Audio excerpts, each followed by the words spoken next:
वः स्वः तत्सवितुर्वरेण्यं भर्गो देवस्य धीमहि धियो यो नः प्रचोदयात्। ओम शांति शांति शांति। नमस्ते मेरे प्यारे दोस्तों, ये भगवान रामकृष्ण परमहंस के वचनामृत का 8वां वीडियो है। इस वीडियो को हम शुरू करते हैं। ईश्वर दर्शन उनकी कृपा बिना नहीं होता। विजय प्रश्न करते हैं, महाराज क्या किया जाए जो ईश्वर दर्शन हो? भगवान रामकृष्ण उत्तर देते हैं, चित्त शुद्धि के बिना ईश्वर के दर्शन नहीं होते। कामिनी कांचन में पड़कर मन मलिन हो गया है, उसमें जंग लग गया है। सुई में कीच लग जाने से उसे चुंबक नहीं खींच सकता। मिट्टी साफ कर देने से ही चुंबक खींचता है। मन का मैल नेत्र जल से धोया जा सकता है। हे ईश्वर, अब ऐसा काम न करूंगा, यह कहकर यदि कोई अनुताप करता हुआ रोए तो मैल धुल जाता है। तब ईश्वर रूपी चुंबक मन रूपी सुई को खींच लेता है। तब समाधि होती है, ईश्वर के दर्शन होते हैं। परंतु चेष्टा चाहे जितनी करो, बिना उनकी कृपा के कुछ नहीं होता। उनकी कृपा बिना उनके दर्शन नहीं मिलते। और कृपा भी क्या सहज ही होती है? अहंकार का संपूर्ण त्याग कर देना चाहिए। मैं करता हूँ, इस ज्ञान के रहते ईश्वर दर्शन नहीं होते। भंडार में अगर कोई हो और तब घर के मालिक से अगर कोई कहे कि आप खुद चलकर चीजें निकाल दीजिए, तो वह यही कहता है तो वहाँ एक आदमी, फिर मैं क्यों जाऊं? जो खुद करता बन बैठा है, उसके हृदय में ईश्वर सहज ही नहीं आते। कृपा होने से दर्शन होते हैं। वे ज्ञान सूर्य है, उनकी एक ही किरण से संसार में यह ज्ञानालोक फैला हुआ है। उसी से हम एक दूसरे को पहचानते हैं और संसार में कितनी ही तरह की विद्याएं सीखते हैं। अपना प्रकाश यदि वह एक बार अपने मुंह के सामने रखे तो दर्शन हो जाए। सार्जेंट रात को अंधेरे में हाथ में लाल पिन लेकर घूमता है, पर उसका मुंह कोई नहीं देख पाता। पर उसी लालटेन के उजाले में वह सबको देखता है और आपस में सभी एक दूसरे का मुंह देखते हैं। यदि कोई सार्जेंट को देखना चाहे तो उससे विनती करे, कहे साहब जरा लालटेन अपने मुंह के सामने लगाइए, आपको एक नजर देख लूं।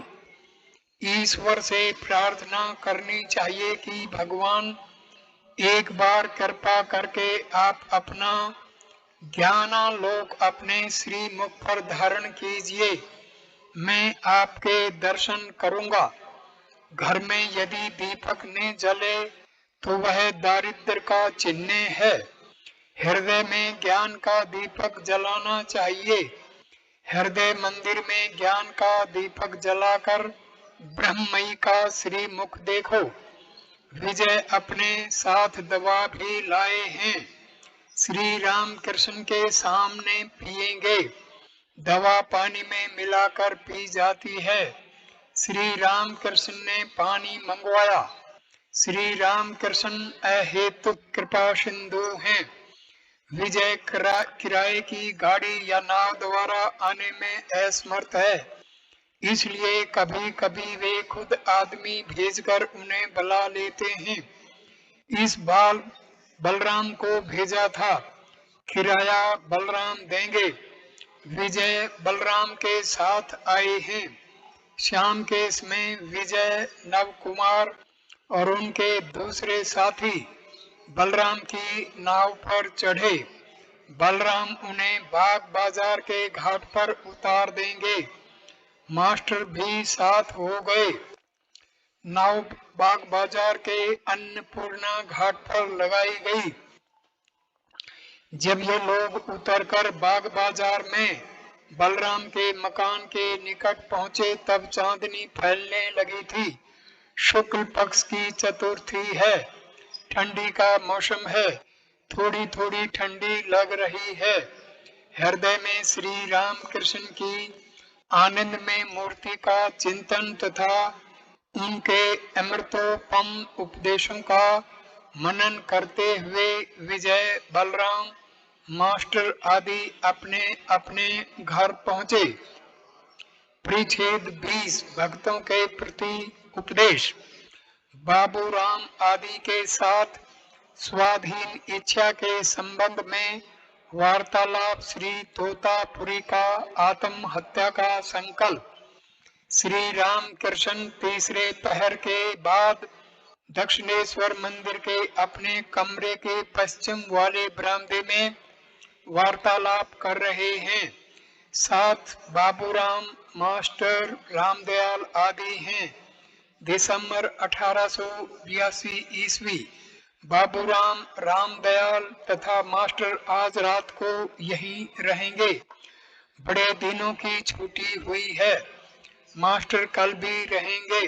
बाबूराम नए नए आए हैं। श्री राम कृष्ण भक्तों के प्रति। ईश्वर सब कुछ कर रहे हैं। यह ज्ञान होने पर मनुष्य जीवन मुक्त हो जाता है। केशव सेन शंभू मल्लिक के साथ आया था। मैंने उससे कहा, वृक्ष के पत्ते तक ईश्वर की इच्छा के बिना नहीं हिलते। स्वाधीन इच्छा है कहाँ? सभी ईश्वर के अधीन हैं। लंगा उतने बड़े ज्ञानी थे जी, वे भी पानी में डूबने गए थे। यहाँ पर 11 महीने रहे। पेट की पीड़ा हुई। रोग की यंत्रणा से घबराकर गंगा में डूबने गए थे। घाट के पास काफी दूर तक जल कम था। जितना ही आगे बढ़ते हैं घुटने भर से अधिक जल नहीं मिलता। तब उन्होंने समझकर लौट आए। एक बार अत्यंत अधिक बीमारी के कारण मैं बहुत ही जिद्दी हो गया था। गले में छुरी लगाने चला था। इसलिए कहता हूँ, माँ मैं यंत्र हूँ, तुम यंत्री। मैं रथ हूँ, तुम रथी। जैसा चलाती हो वैसा ही चलता हूँ। जैसा कराती हो वैसा ही करता हूँ। श्री रामकृष्ण के कमरे में गाना हो रहा है। भक्तगण गाना गा रहे हैं। उसका भावार्थ इस प्रकार है। 1. हे कमलापति, यदि तुम हृदय रूपी वृंदावन में निवास करो तो हे भक्ति प्रिय, मेरी भक्ति सती राधा बनेगी।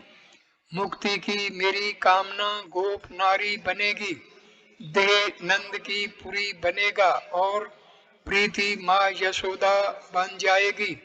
हे जनार्दन, मेरे पाप समूह रूपी गोवर्धन को धारण करो। इसी समय काम आदि कंस के 6 चरों को विनष्ट करो। कृपा की बंसरी बजाते हुए मेरे मन रूपी गाय को वशीभूत कर मेरे हृदय रूपी चिरागा में निवास करो। मेरी इस कामना की पूर्ति करो, यही प्रार्थना है। इस प्रकार मेरे प्रेम रूपी यमुना के तट पर आशा रूपी वृक्ष वट के नीचे कृपा करके प्रकट होकर निवास करो।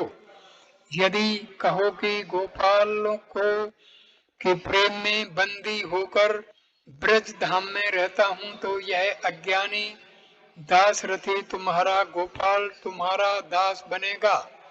दूसरा, हे मेरे प्राण रूपी पिंजरे के पक्षी, गाओ ना ब्रह्म रूपी कल्पतरु पर बैठकर।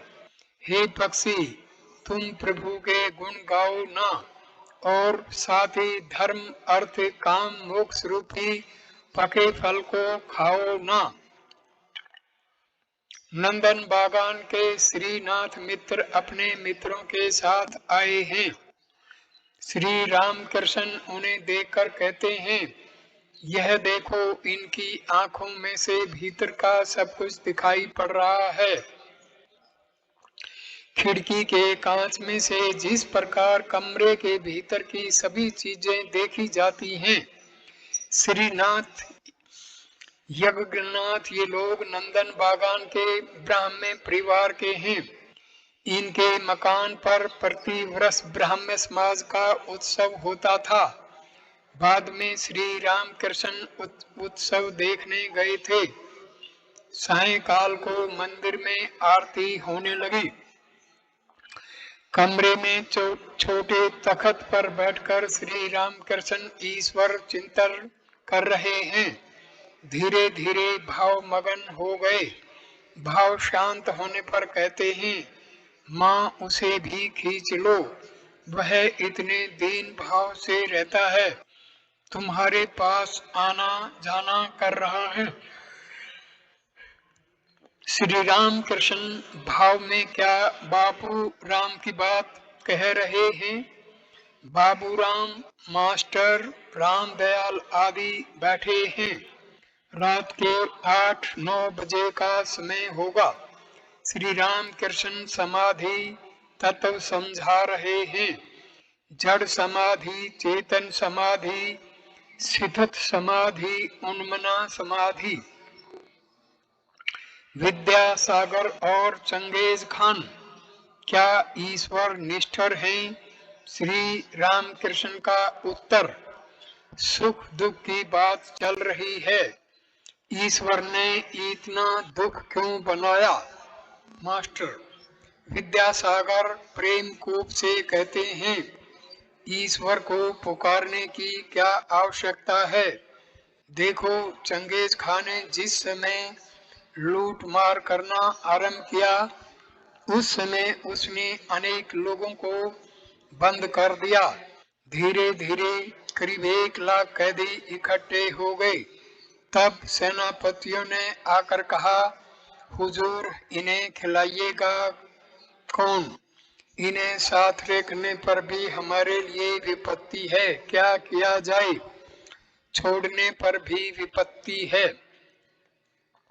उस समय चंगेज खान ने कहा, तो फिर क्या किया जाए? उनका वध कर डालो। इसलिए कचाकच काट डालने का आदेश हो गया। इस हत्याकांड को तो ईश्वर ने देखा, कहाँ निवारण भी तो नहीं किया। वे हैं तो रहें, मुझे उनकी आवश्यकता प्रतीत नहीं होती। मेरा तो कोई भला नहीं हुआ। श्री राम कृष्ण कहते हैं, क्या ईश्वर का काम वे किस उद्देश्य से क्या करते हैं समझा जा सकता है। वे सृष्टि पालन संहार सभी कर रहे हैं। वे क्या संहार कर रहे हैं, हम क्या समझ सकते हैं? मैं कहता हूँ, माँ मुझे समझने की आवश्यकता भी नहीं है। बस अपने चरण कमल में भक्ति दो। मनुष्य जीवन का उद्देश्य है इस भक्ति को प्राप्त करना। और सब माँ जाने, बगीचे में आम खाने को आया हूँ। कितने पेड़, कितनी शाखाएं, कितने करोड़ पत्ते हैं, यह सब हिसाब करने से मुझे क्या मतलब। मैं आम खाता हूँ, पेड़ और पत्तों के हिसाब से मेरा क्या संबंध। आज रात में बाबूराम मास्टर और रामदयाल श्री रामकृष्ण के कमरे में जमीन पर सोए। आधी रात 2-3 बजे का समय होगा। श्री रामकृष्ण के कमरे में बत्ती बुझ गई है। वे स्वयं बिस्तर पर बैठे बीच बीच में भक्तों के साथ बातें कर रहे हैं। श्री रामकृष्ण और बाबूराम मास्टर प्रभृति भक्त, दया और माया, कठिन साधना और ईश्वर दर्शन। श्री रामकृष्ण मास्टर आदि भक्तों के प्रति देखो, दया और माया भी दो पृथक पृथक चीजें हैं। माया का अर्थ है आत्मियों के प्रति ममता, जैसे माँ बाप, भाई बहन, स्त्री पुत्र, इन पर प्रेम। दया का अर्थ है सर्वभूतों में प्रेम, समदृष्टि। किसी में यदि दया देखो, जैसे विद्यासागर में, तो उसे ईश्वर की दया जानो। दया से सर्वभूतों की सेवा होती है। माया भी ईश्वर की ही है। माया द्वारा वे आत्मियों की सेवा करा लेते हैं। पर इसमें एक बात है, माया अज्ञानी बनाकर रखती है और बद्ध बनाती है, परंतु दया से चित्त शुद्धि होती है और धीरे धीरे बंधन मुक्ति होती है। चित्त शुद्धि हुए बिना भगवान के दर्शन नहीं होते। काम, क्रोध, लोभ, इन सब पर विजय प्राप्त करने से उनकी कृपा होती है, तब उनके दर्शन होते हैं। तुम लोगों को बहुत ही गुप्त बातें बता रहा हूँ। काम पर विजय प्राप्त करने के लिए मैंने बहुत कुछ किया था। आनंद आसन के चारों ओर जय काली कहते हुए कई बार प्रदक्षिणा की थी। मेरी 10-11 वर्ष की उम्र में जब उस देश में था, उस समय वह स्थिति समाधि की स्थिति प्राप्त हुई थी। मैदान में से जाते जाते जो कुछ देखा उससे मैं विह्वल हो पड़ा था। ईश्वर दर्शन के कुछ लक्षण हैं। ज्योति देखने में आती है, आनंद होता है, हो पड़ा था, आनंद होता है। हृदय के बीच में गुर गुर करके महावायु उठती है। दूसरे दिन बाबूराम रामदयाल घर लौट गए। मास्टर ने वह दिन व रात्रि श्री रामकृष्ण के साथ बिताई। उस दिन उन्होंने मंदिर में ही प्रसाद पाया। परिच्छेद 21। मारवाड़ी भक्तों के साथ तीसरा पहर बीत गया है। मास्टर तथा 2-1 भगत बैठे हैं। कुछ मारवाड़ी भक्तों ने आकर प्रणाम किया। वे कलकत्ते में व्यापार करते हैं। उन्होंने श्री रामकृष्ण से कहा, आप हमें कुछ उपदेश कीजिए। श्री रामकृष्ण हंस रहे हैं। श्री रामकृष्ण मारवाड़ी भक्तों के प्रति, देखो, मैं और मेरा दोनों अज्ञान हैं। हे ईश्वर, तुम करता हो और यह सब तुम्हारा है। इसका नाम ज्ञान है। और मेरा क्यों कर कहोगे? बगीचे का कर्मचारी कहता है मेरा बगीचा, परंतु कोई अपराध करने पर मालिक उसे निकाल देता है। उस समय ऐसा साहस नहीं होता कि वह आम की लकड़ी का अपना संदूक भी बगीचे से बाहर ले जाए। काम, क्रोध आदि जाने के नहीं, ईश्वर की ओर उनका मुंह घुमा दो। कामना लोभ करना हो तो ईश्वर को पाने के लिए कामना लोभ करो। विचार करके उन्हें भगा दो। हाथी जब दूसरों के केले के पेड़ खाने जाता है तो महावत उसे अंकुश मारता है। तुम लोग तो व्यापार करते हो, जानते हो कि धीरे धीरे उन्नति करनी होती है। कोई पहले अंडी पीसने की घानी खोलता है और फिर अधिक धन होने पर कपड़े की दुकान खोलता है। इसी प्रकार ईश्वर के पथ में आगे बढ़ना पड़ता है। बने तो बीच बीच में कुछ दिन निर्जन में रहकर उन्हें अच्छी तरह से पुकारो। फिर भी जानते हो, समय न होने पर कुछ नहीं होता। किसी किसी का भोग कर्म काफी बाकी रह जाता है, इसीलिए देरी होती है। थोड़ा कच्चा रहते चीरने पर हानि पहुंचाता है, पककर जब मुंह निकालता है उस समय डॉक्टर चीरता है।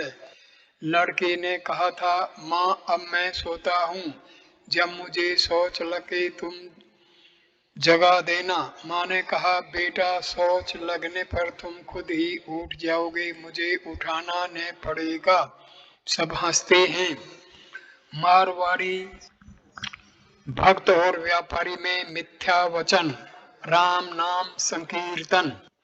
मारवाड़ी भक्तगण बीच बीच में श्री राम कृष्ण की सेवा के लिए मिठाई, फल, सुगंधी मिश्री आदि लाते हैं, परंतु श्री राम कृष्ण साधारणतः उन चीजों का सेवन नहीं करते।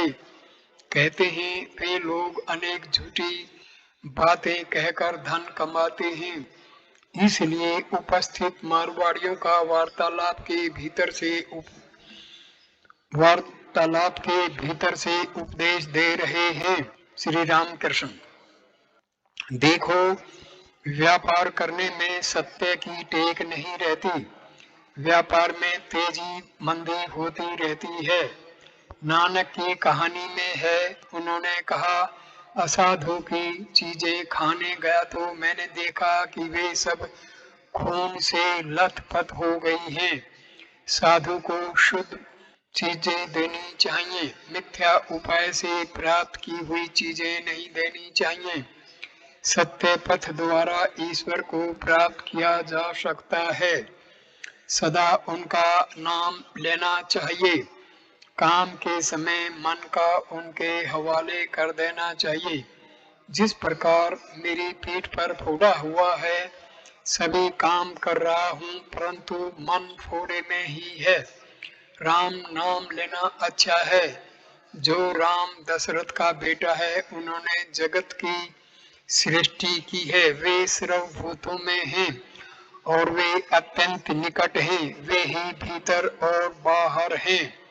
वही राम दशरथ का बेटा, वही राम घट घट में लेटा, वही राम जगत पसेरा, वही राम सबसे न्यारा। परिच्छेद 22। राखाल प्राण कृष्ण केदार आदि भक्तों के साथ। 1। समाधि में श्री राम कृष्ण काली मंदिर के अपने कमरे में भक्तों के साथ बैठे हैं। दिन रात भगवत प्रेम में, ब्रह्मई माता के प्रेम में मस्त रहते हैं। फर्श पर चिटाई बिछी है, आप उसी पर आकर बैठ गए। सामने हैं प्राण कृष्ण और मास्टर श्री राखाल भी कमरे में बैठे हुए हैं। हाजरा महाशय घर के बाहर दक्षिण पूर्व वाले बरामदे में बैठे हुए हैं। जाड़े का मौसम है, पूस का महीना, सोमवार, दिन के 8 बजे है। 1 जनवरी 1883। श्री राम कृष्ण शाल ओढ़े हुए हैं। इसमें श्री राम कृष्ण के अनेक अंतरंग भगत आने जाने लगे हैं। लगभग साल भर से नरेंद्र, राखाल, भवनाथ, बलराम, मास्टर, बाबूराम, लाटू आदि भक्त सदा आते जाते रहते हैं। इनके आने के साल भर पूर्व से राम, मनोमोहन, सुरेंद्र और केदार आया करते हैं। लगभग 5 महीने हुए होंगे जब श्री राम कृष्ण विद्यासागर के बहादुर बागान वाले मकान में पधारे थे।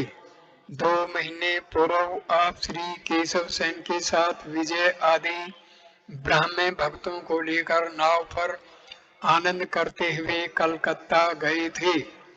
श्री प्राण कृष्ण मुखोपाध्याय कलकत्ते के श्यामपुकुर मोहल्ले में रहते हैं। पहले इनका जनाई मौजे में निवास था।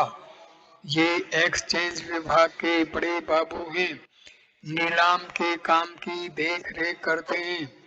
पहली पत्नी के कोई संतान न होने के कारण उनकी सम्मति से उन्होंने दूसरी बार विवाह किया था।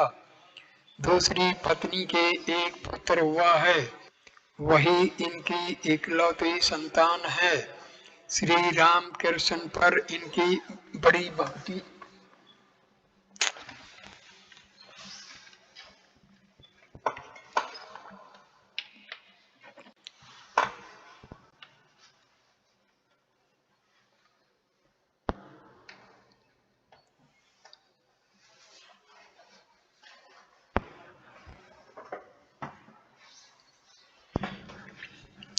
जाड़े का मौसम, पूस का महीना, सोमवार, दिन के 8 बजे हैं। 1 जनवरी 1883। श्री राम कृष्ण शाल उड़े हुए हैं। लगभग 5 महीने हुए होंगे जब श्री राम कृष्ण विद्यासागर के बहादुर बागान वाले मकान में पधारे थे। 2 महीने पूर्व आप श्री केशव सेन के साथ विजय आदि ब्राह्मण भक्तों को लेकर नाव पर आनंद करते हुए कलकत्ता गए थे। श्री प्राण कृष्ण मुखोपाध्याय कलकत्ते के श्यामपुकुर मोहल्ले में रहते हैं। पहले इनका जनाई मौजे में निवास था। ये एक्सचेंज विभाग के बड़े बाबू हैं। नीलाम के काम की देखरेख करते हैं। पहली पत्नी के कोई संतान न होने के कारण उनकी सम्मति से उन्होंने दूसरा विवाह किया था। दूसरी पत्नी के एक पुत्र हुआ है, वही इनकी इकलौती संतान है। श्री राम कृष्ण पर इनकी बड़ी भक्ति है। शरीर कच्छ स्थूल होने के कारण कभी कभी श्री राम कृष्ण इन्हें मोटा ब्राह्मण कहकर पुकारते थे। ये बड़े सज्जन व्यक्ति हैं। लगभग 9 महीने हुए होंगे श्री रामकृष्ण ने भक्तों के साथ इनका निमंत्रण स्वीकार किया था। इन्होंने बड़े आदर से सबको भोजन कराया था। श्री रामकृष्ण जमीन पर बैठे हुए हैं। पास ही टोकरी भर जलेबियां रखी हैं, किसी भगत ने लाई हैं। आपने जलेबी का एक टुकड़ा तोड़कर खाया। श्री रामकृष्ण प्राण कृष्ण आदि से हंसते हुए, देखा मैं माता का नाम जपता हूँ, इसीलिए ये सब चीजें खाने को मिलती हैं। हास्य, परंतु वे लौकी कोड़े जैसे फल नहीं देती। वे देती ही अमृत फल, ज्ञान, प्रेम, विवेक, वैराग्य। कमरे में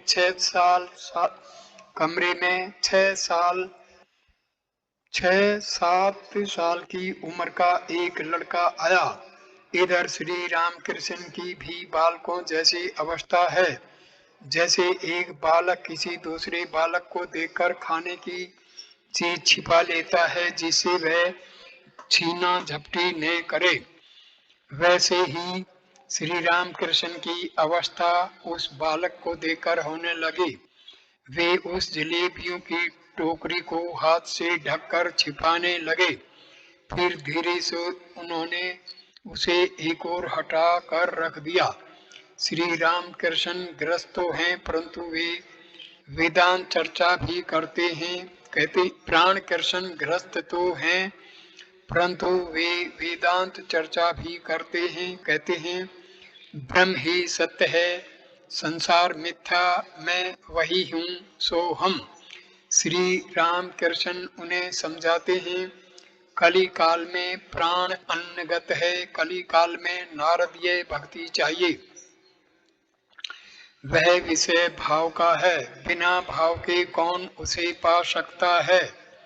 बालकों की तरह हाथों से जलेबियों की टोकरी छिपाते हुए श्री रामकृष्ण समाधि मगन हो गए।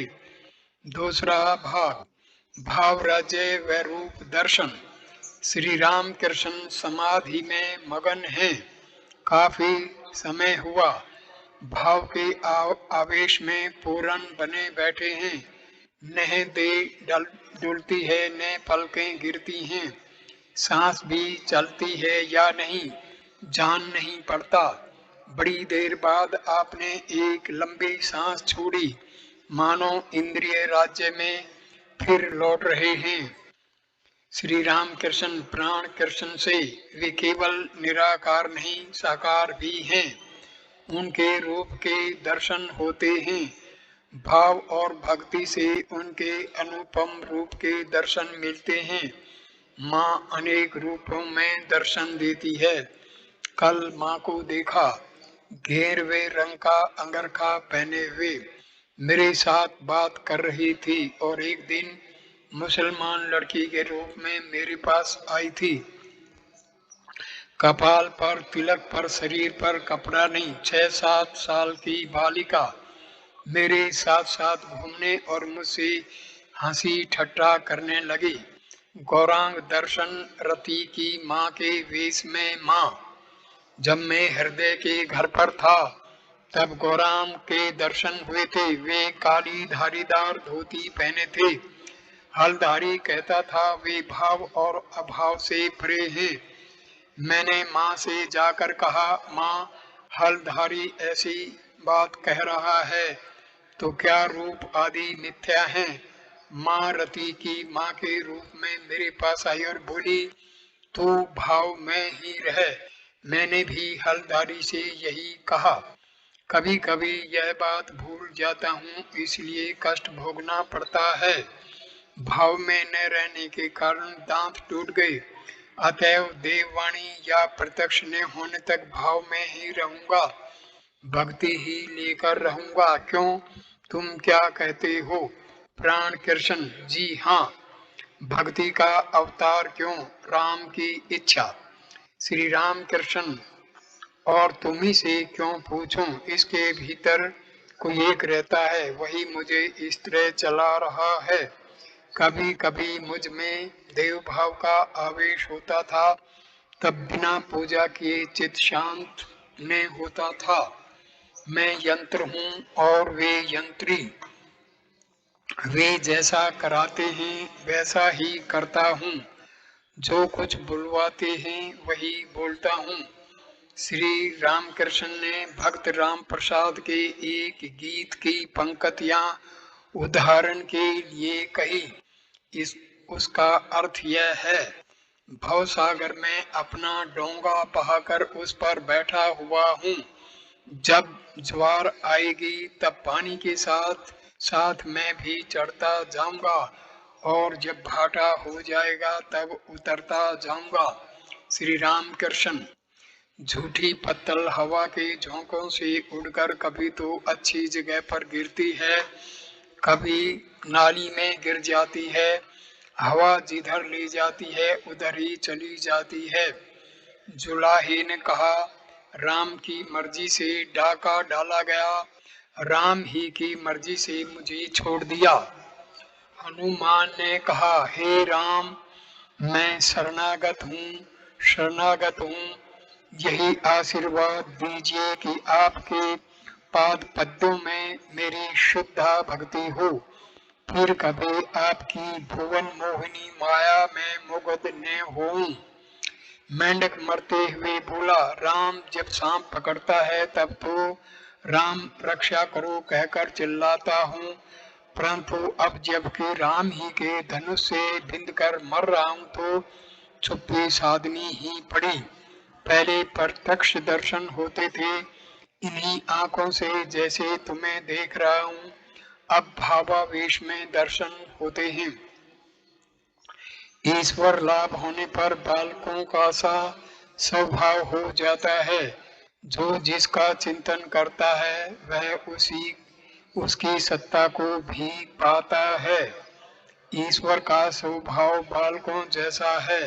खेलते हुए बालक जैसे घरौंदा बनाते बिगाड़ते और उसे फिर से बनाते हैं, उसी तरह वे भी सृष्टि स्थिति और प्रलय कर रहे हैं। बालक जैसे किसी गुण के वश में नहीं है, उसी प्रकार वे भी सत्व रज और तम तीनों गुणों से परे हैं। इसलिए जो परमहंस होते हैं वे 10-5 बालक अपने साथ रखते हैं, अपने पर उनके स्वभाव का आरोप करने के लिए। अगर पहाड़ा से एक 20-22 साल का लड़का आया हुआ है, जब यह आया है श्री राम कृष्ण को इशारा करके एकांत में ले जाता है और वहीं चुपचाप अपने मन की बात कहता है। यह अभी हाल ही में आने जाने लगा है। आज वह निकट आकर फर्श पर बैठा। प्रकृति भाव तथा काम जय सरलता और ईश्वर लाभ। श्री राम कृष्ण उसी लड़के से आरोप करने पर भाव बदल जाता है। प्रकृति के भाव का आरोप करो तो धीरे धीरे काम आदि रिपु नष्ट हो जाते हैं। ठीक स्त्रियों के से हाव भाव हो जाते हैं। नाटक में जो लोग स्त्रियों का काम करते हैं उन्हें नहाते समय देखा जाता है। स्त्रियों के ही तरह दांत मांजते और बातचीत करते हैं। तुम किसी शनिवार या मंगलवार को आओ। प्राण कृष्ण से ब्रह्म और शक्ति अभिन्न है। शक्ति ने माना तो संसार मिथ्या हो जाता है। अब तुम घर परिवार सब मिथ्या हो जाते हैं। आद्या शक्ति के रहने ही के कारण संसार का अस्तित्व है। बिना आधार के कोई चीज कभी ठहर सकती है? बिना खूंटियों के न तो ढांचा खड़ा रह सकता है और न उस पर सुंदर प्रकृति मूर्ति ही बन सकती है। विषय बुद्धि का त्याग किए बिना चैतन्य नहीं होता है। ईश्वर नहीं मिलते, उसके रहने से ही कपटता आ जाती है। बिना सरल हुए कोई उन्हें पा नहीं सकता। ऐसी भक्ति करो घट भीतर छोट कपट चतुराई सेवा बंदी और अधीनता सहज मिले रहुराई। जो लोग विषय कर्म करते हैं, ऑफिस का काम या व्यवसाय करते हैं, उन्हें भी सच्चाई से रहना चाहिए। सच बोलना काली काल की तपस्या है। प्राण कृष्ण अस्मिन् धर्मे महेशी सयात सत्वादि जितेंद्रिय है परोपकार निरतो निर्विकार सदाशय। यह महानिर्वाण तंत्र में लिखा है। श्री राम कृष्ण हाँ इसकी धारणा करना चाहिए। तीसरा भाग श्री राम कृष्ण का यशोदा भाव तथा समाधि। श्री राम कृष्ण अपनी छोटी खाट पर जा बैठे हैं। भाव में तो सदा ही पूर्ण रहते हैं। भाव नेत्रों से राखाल को देख रहे हैं। देखते देखते हृदय में वात्सल्य रस उमड़ने लगा, अंग पुलकित होने लगे। क्या यशोदा माता इन्हीं नेत्रों से गोपाल को देखा करती थी? देखते ही देखते फिर आप समाधि लीन हो गए। कमरे के भीतर जितने भगत बैठे हुए थे वे सभी आश्चर्य से चकित और स्तब्ध होकर श्री राम कृष्ण के भाव की यह अद्भुत अवस्था देख रहे हैं।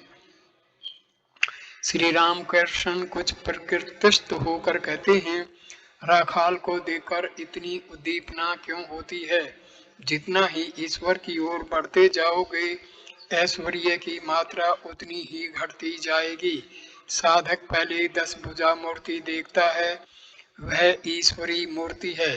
इसमें ऐश्वर्य का प्रकाश अधिक रहता है। इसके बाद दिव्य भुजा मूर्ति देखता है, तब 10 हाथ नहीं रहते, इतने अस्त्र शस्त्र नहीं रहते। इसके बाद गोपाल मूर्ति के दर्शन होते हैं। कोई ऐश्वर्य नहीं, केवल एक छोटे बच्चे की मूर्ति। इसमें भी परे है केवल ज्योति दर्शन।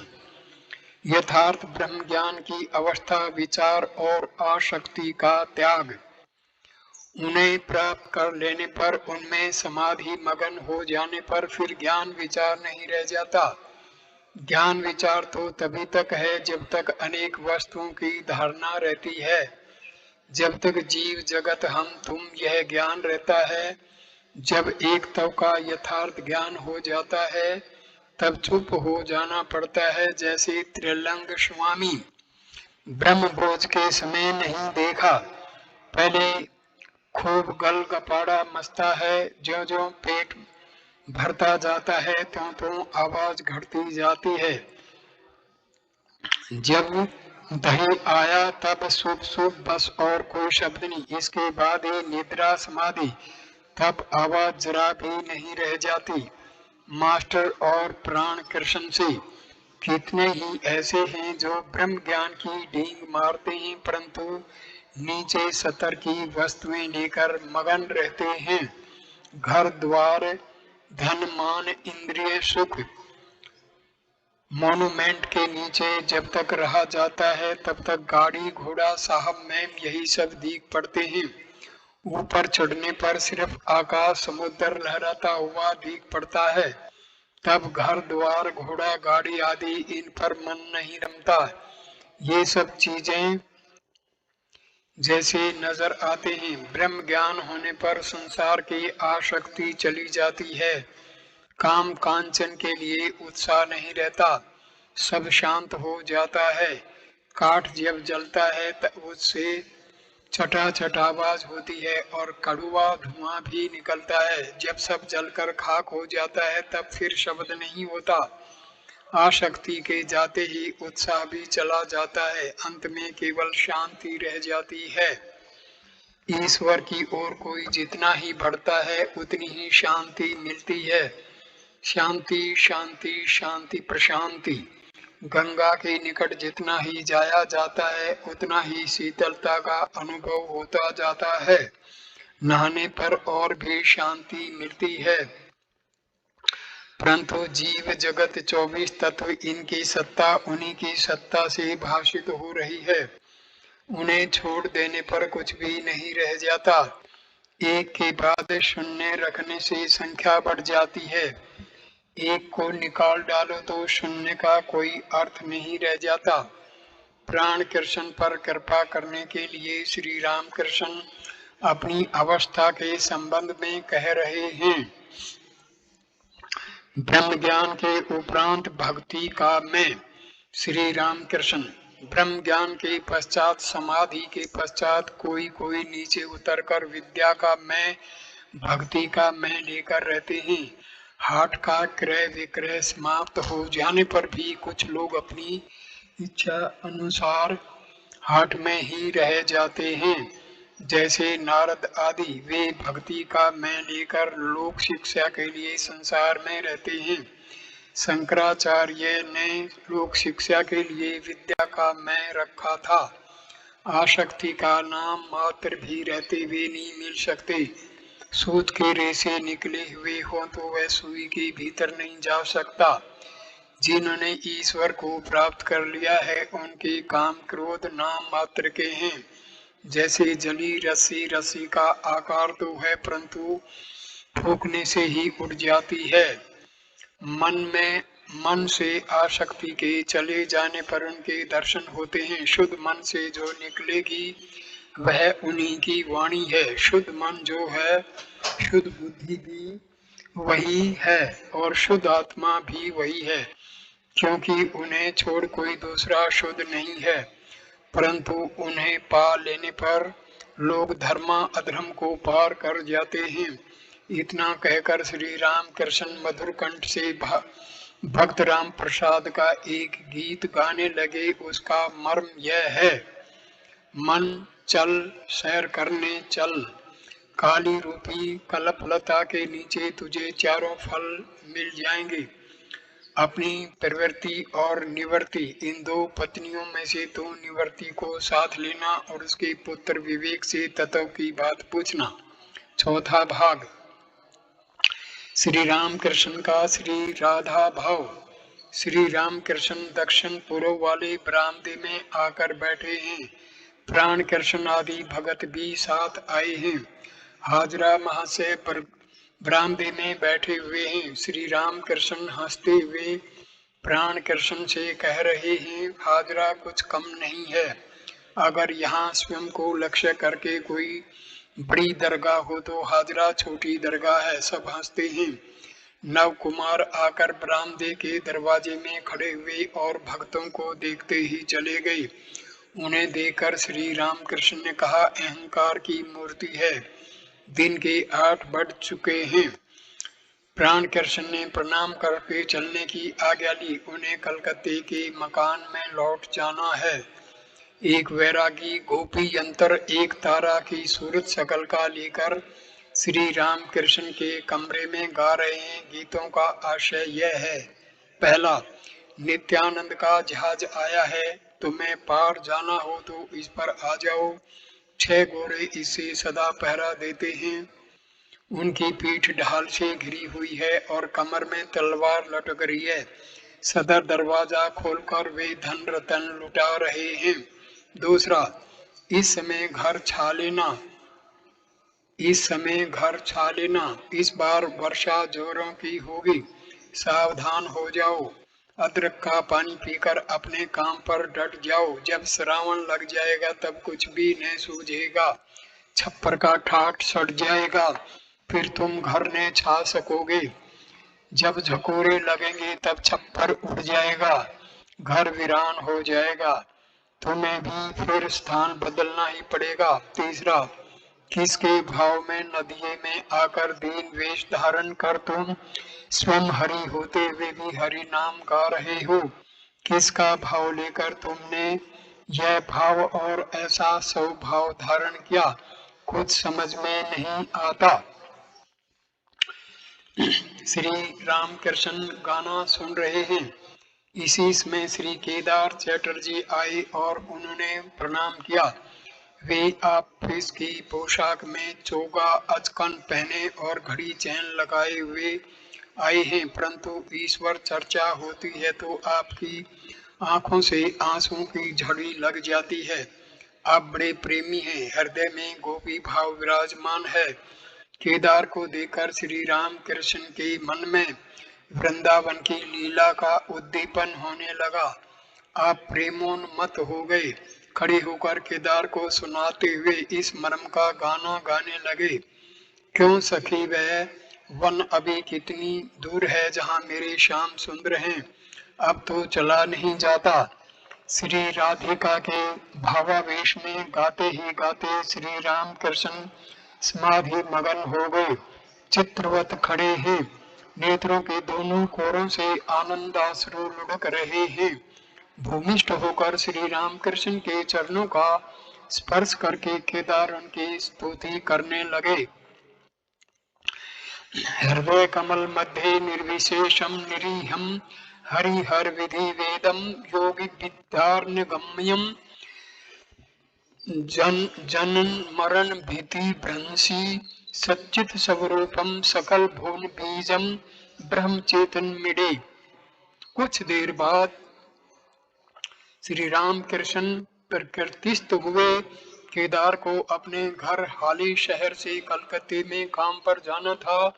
रास्ते में दक्षिणेश्वर काली मंदिर में श्री राम कृष्ण के दर्शन करके जा रहे हैं। कुछ देर विश्राम करने के पश्चात केदार ने विदाई ली। इस तरह भक्तों से वार्तालाप करते हुए दोपहर का समय हो गया। श्री रामलाल श्री राम कृष्ण के लिए थाली में काली माता का प्रसाद ले आए। कमरे में आसन पर दक्षिणा से बैठकर श्री राम कृष्ण ने प्रसाद पाया। बालकों की तरह भोजन किया, थोड़ा थोड़ा सभी कुछ खाया। भोजन करके श्री राम कृष्ण उसी छोटी खाट पर विश्राम करने लगे। कुछ समय पश्चात मारवाड़ी भक्तों का आगमन हुआ। अभ्यास योग, 2 पथ, विचार और भक्ति। दिन के 3 बजे हैं। मारवाड़ी भक्त जमीन पर बैठे हुए श्री राम कृष्ण से प्रश्न कर रहे हैं। कमरे में मास्टर राखाल और दूसरे भगत भी हैं। मारवाड़ी भगत: महाराज उपाय क्या है? श्री राम कृष्ण: उपाय 2 हैं, विचार मार्ग और अनुराग अथवा भक्ति का मार्ग। सत्य असत का विचार, एकमात्र सत्य या नित्य वस्तु ईश्वर हैं और सब कुछ असत या अनित्य है। इंद्रजाल दिखाने वाला ही सत्य है, इंद्रजाल मिथ्या है, यही विचार है। विवेक और वैराग्य, इस सत्य असत विचार का नाम विवेक है। वैराग्य अर्थात संसार की वस्तुओं से विरक्ति। यह एकाएक नहीं होता, प्रतिदिन अभ्यास करना चाहिए। कामिनी कांचन का त्याग पहले मन से करना पड़ता है, फिर तो उनकी इच्छा होते ही वह मन से त्याग कर सकता है और बाहर से भी त्याग कर सकता है। पर कलकत्ते के आदमियों से क्या मजाल जो कहा जाए कि ईश्वर के लिए सब कुछ छोड़ो। उनसे यही कहना पड़ता है कि मन ही में त्याग करो। अभ्यास योग से कामनी कांचन में आसक्ति का त्याग होता है, यह बात गीता में है। अभ्यास से मन में असाधारण शक्ति आ जाती है, तब इंद्रिय संयम करने और काम क्रोध को वश में लाने में कष्ट नहीं उठाना पड़ता। जैसे कछुआ पैर समेट लेने पर फिर बाहर नहीं निकालना चाहता, कुल्हाड़ी से टुकड़े टुकड़े कर डालने पर भी बाहर नहीं निकालता। मारवाड़ी भगत, महाराज आपने दो रास्ते बतलाए, दूसरा कौन सा है? श्री राम कृष्ण, वह अनुराग या भक्ति का मार्ग है। व्याकुल होकर एक बार निर्जन में अकेले में दर्शन की प्रार्थना करते हुए रो, हे मन, जैसे पुकारा जाता है उस तरह तुम पुकारो तो सही, फिर देखो भला तुम्हें छोड़कर माँ श्यामा कैसे रह सकती है। मारवाड़ी भगत, महाराज साकार पूजा का क्या अर्थ है और निराकार निर्गुण का क्या मतलब है? श्री राम कृष्ण, जैसे पिता का फोटोग्राफ देखने से पिता की याद आती है, वैसे ही प्रतिमा की पूजा करते समय सत्य के रूप की उद्दीपना होती है। साकार रूप कैसा हो जानते हो? जैसे जल राशि से बुलबुले निकलते हैं, वैसा ही महाकाश चिदाकाश से एक रूप आविर्भूत होते हुए दिख पड़ते हैं। अवतार भी एक रूप ही है, अवतार लीला भी आद्या शक्ति ही की क्रीड़ा है। पांडित्य मैं कौन, मैं ही तुम। पांडित्य में क्या रखा है? व्याकुल होकर पुकारने पर वे मिलते हैं। नाना विषयों का ज्ञान प्राप्त करने की आवश्यकता नहीं। जो आचार्य है उन्हीं को कई विषयों का ज्ञान रखना चाहिए। दूसरों को मारने के लिए ढाल तलवार की जरूरत होती है, परंतु अपने को मारने के लिए एक सुई या मेहरनी ही से काम चल सकता है। मैं कौन हूँ इसकी ढूंढ तलाश करने के लिए चलो तो उन्हीं के निकट जाना पड़ता है। क्या मैं मासूम या हाड़, रकत या मज्जा हूँ, मन या बुद्धि हूँ? अंत में विचार करते हुए देखा जाता है कि मैं यह सब कुछ नहीं हूँ। नेति नेति, आत्मा वह चीज नहीं है कि पकड़ में आ जाए, वह निर्गुण और निरुपाधि है। परंतु भक्ति मत से वे सगुण हैं। चिन्ह में श्याम, चिन्ह में धाम, सब चिन्ह में। मारवाड़ी भगत गण प्रणाम करके विदा हुए। दक्षिणेश्वर में संध्या और आरती। संध्या हो गई, श्री राम कृष्ण गंगा दर्शन कर रहे हैं। कमरे में दीपक जलाया गया।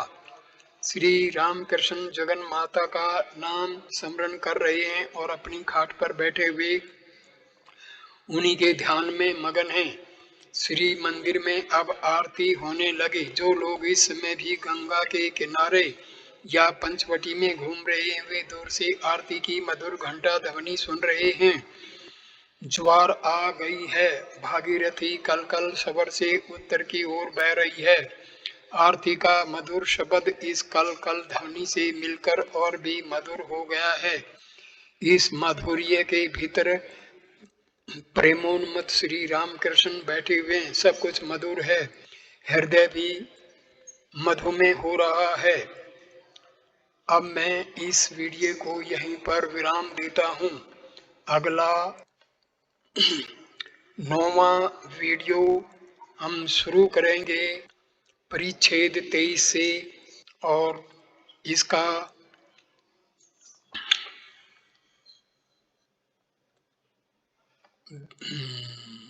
हेडिंग होगा बेल घर में गोविंद मुखोपाध्याय के मकान पर। धन्यवाद दोस्तों ये वीडियो देखने के लिए। नमस्कार दोस्तों, नमस्कार।